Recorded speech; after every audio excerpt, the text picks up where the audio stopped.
ang pangarap namin para sa inyong dalawa, makatapos kayo. Ha? Opo, Mama.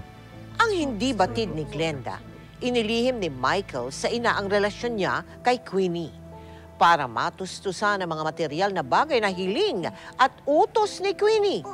Tumatakas din pala si Michael sa gabi para umextra bilang isang construction worker. Lagi tuloy itong pagod kapag umuuwi sa bahay. Ano ni Michael pagkagabi? Nung isang araw, nahuli ko siya, umuwi siya mga 2:00 ng umaga. Tapos kagabi, 4:00 ng umaga naman.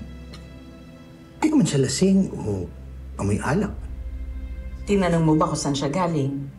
Oo, sabi niya nag-CR lang daw siya eh. Yung CR nasa loob ng bahay. Ba't siya galing sa labas?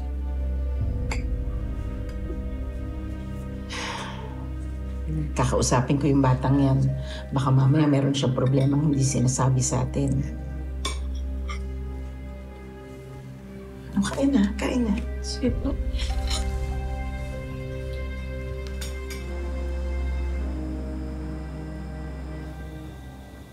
Uy, boss. Michael. Uy. Oh.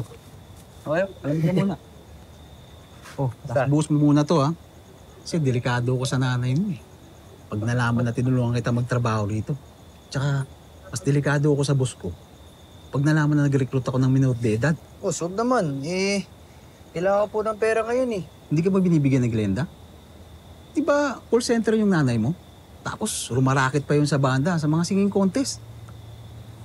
Binibigyan naman po. Yun naman pala eh. Bakit kailangan po magtrabaho ng ganito?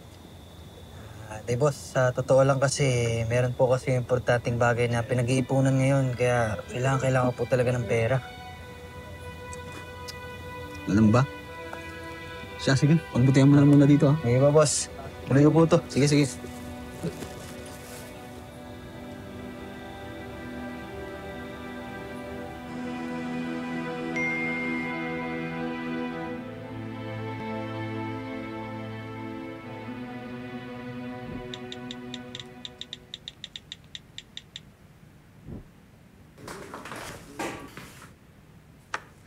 Ma, papaload lang po ako.